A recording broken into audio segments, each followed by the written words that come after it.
Bismillahirrahmanirrahim.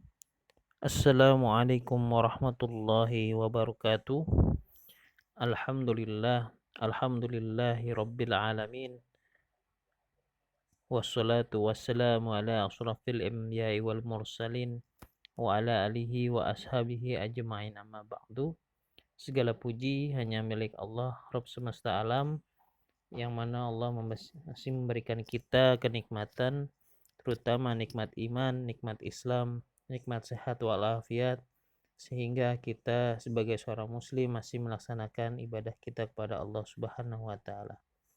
Salawat teriring salam marilah kita sampaikan kepada uswatun hasanah kita, Nabi Muhammad sallallahu alaihi wasallam, serta keluarganya, sahabatnya, dan juga kita pengikutnya masih istiqomah di jalannya. Baik anak-anakku sekalian, insyaallah hari ini kita akan mempelajari pelajaran IPA yang insyaallah hari ini kita akan membahas tentang energi. Ya, insyaallah kita akan mempelajari tentang energi. Pengertian energi. Energi adalah kemampuan untuk melakukan usaha atau kerja atau melakukan suatu perubahan.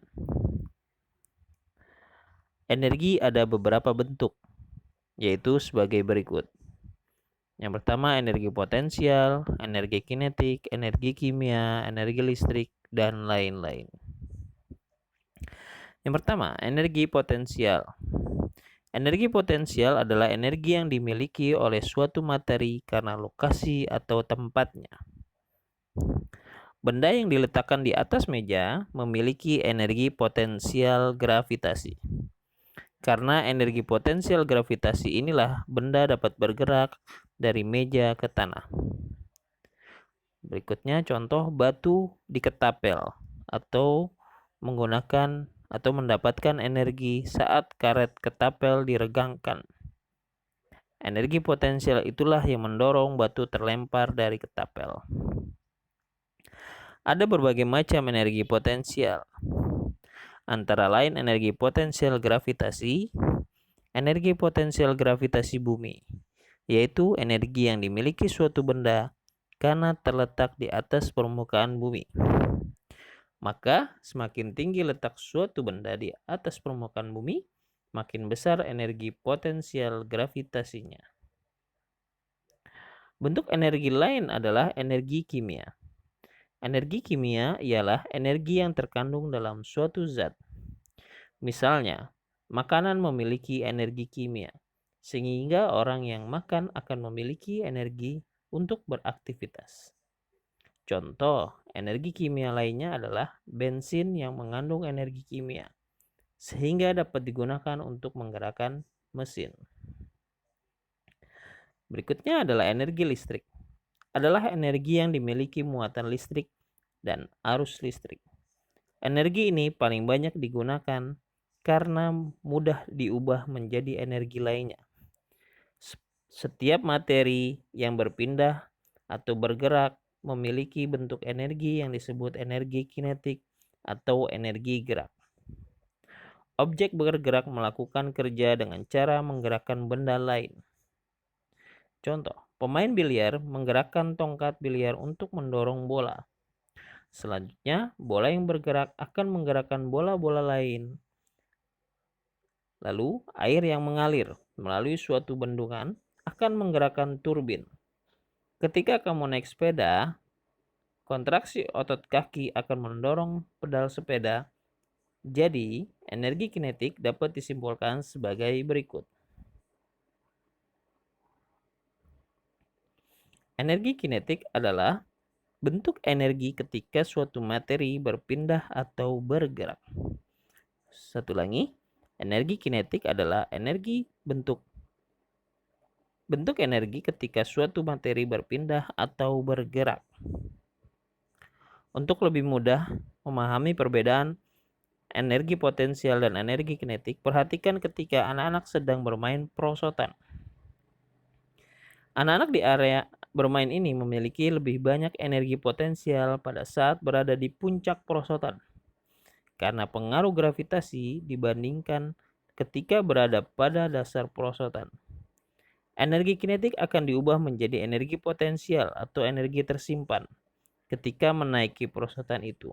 Energi potensial diubah menjadi energi kinetik selama meluncur turun. Ya, perhatikan gambar ini. Ya, ketika anak-anak naik ke atas, yang tadi dijelaskan, menyimpan energi lalu dia turun ke bawah. Anak-anak sedang bermain perosotan merupakan contoh perubahan bentuk energi kinetik dan energi potensial. B. Berbagai sumber energi. Sumber energi adalah segala sesuatu yang menghasilkan energi. Panas matahari yang digunakan untuk memanaskan air adalah sumber energi. Begitu juga spiritus yang digunakan sebagai bahan bakar adalah sumber energi. Listrik dan arang yang dibakar untuk memanaskan setrika merupakan sumber energi juga. Energi memegang peranan yang sangat penting bagi kehidupan manusia. Semua aktivitas kehidupan manusia memerlukan energi. Pada zaman prasejarah sampai awal zaman sejarah, hanya kayu dan batu yang dapat digunakan sebagai sumber energi untuk keperluan hidup manusia. Saat ini, bahan bakar minyak bumi dan gas digunakan untuk berbagai keperluan hidup manusia. Ya, di sini ada diagram di samping, ini merupakan persentase berbagai sumber energi yang paling banyak digunakan untuk kehidupan manusia. 1. Energi tak terbarukan. Energi tak terbarukan yang paling banyak dimanfaatkan adalah minyak bumi, batu bara, dan gas alam. Ketiganya digunakan dalam kehidupan sehari-hari, yaitu pada industri, untuk pembangkit listrik, maupun transportasi. Berdasarkan hasil perhitungan para ahli, minyak bumi akan habis 30 tahun lagi. Sedangkan gas alam akan habis 47 tahun lagi, dan batu bara akan habis 193 tahun lagi. Yang pertama, energi hasil tambang bumi. Seperti minyak bumi, gas, dan batu bara merupakan bahan bakar fosil yang berasal dari tumbuhan dan hewan-hewan yang terkubur jutaan tahun di dalam bumi. Untuk mendapatkan minyak bumi, dilakukan penambangan atau eksploitasi ke dalam perut bumi. Berikut contoh gambar hasil tambang bumi. Gambar 511 beberapa contoh penambangan hasil bumi, baik batu bara maupun minyak bumi yang ada di laut. B. Energi nuklir.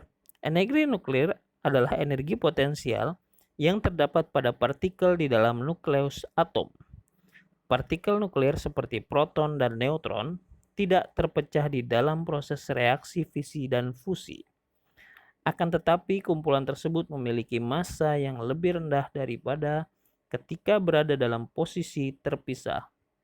Adanya perbedaan massa ini, maka dibebaskan dalam bentuk energi panas melalui radiasi nuklir. Berikut ini adalah gambar reaktor nuklir yang berada di Jepang ya. Berikutnya adalah sumber energi terbarukan.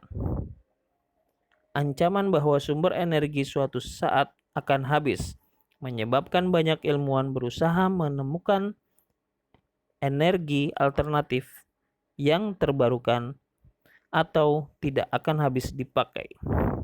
Sumber energi terbarukan yang saat ini mulai dikembangkan adalah biogas dari kotoran ternak, air mengalir, angin, dan panas matahari. Salah satu sumber energi terbarukan yang saat ini mulai dipelajari agar dapat dikembangkan di Indonesia adalah biogas yang berasal dari sampah biologis. Yang pertama, energi matahari. Energi surya atau energi matahari adalah energi yang didapat dengan mengubah energi panas surya matahari melalui peralatan tertentu menjadi energi dalam bentuk lain. Matahari merupakan sumber utama energi. Energi matahari dapat digunakan secara langsung maupun diubah ke bentuk energi lain. Contoh, di sini gambar 513. Energi matahari ditangkap oleh panel-panel solar cell untuk diubah menjadi energi listrik menuju ke air panas yang mengalir di bawah panel tersebut. B. Pembangkit listrik tenaga air atau PLTA adalah pembangkit yang mengandalkan energi potensial dan kinetik dari air untuk menghasilkan energi listrik. Energi listrik yang dibangkitkan ini disebut hidroelektronik. Komponen pembangkit listrik jenis ini adalah generator yang dihubungkan ke turbin yang digerakkan oleh energi kinetik dari air. Namun secara luas pembangkit listrik tenaga air tidak hanya terbatas pada air dari sebuah waduk atau air terjun, melainkan juga pembangkit listrik yang menggunakan tenaga air dalam bentuk lain seperti tenaga ombak. Berikut gambar bendungan dimanfaatkan untuk menampung air. Berikutnya energi angin. Energi angin memanfaatkan tenaga angin dengan menggunakan kincir angin untuk diubah menjadi energi listrik atau energi lainnya. Umumnya digunakan dalam ladang angin dalam skala besar untuk mengendalikan atau menyediakan listrik di lokasi yang terisolir. Berikut contoh, kincir angin ini mengubah energi kinetik angin untuk memutar generator listrik. Berikutnya, energi tidal.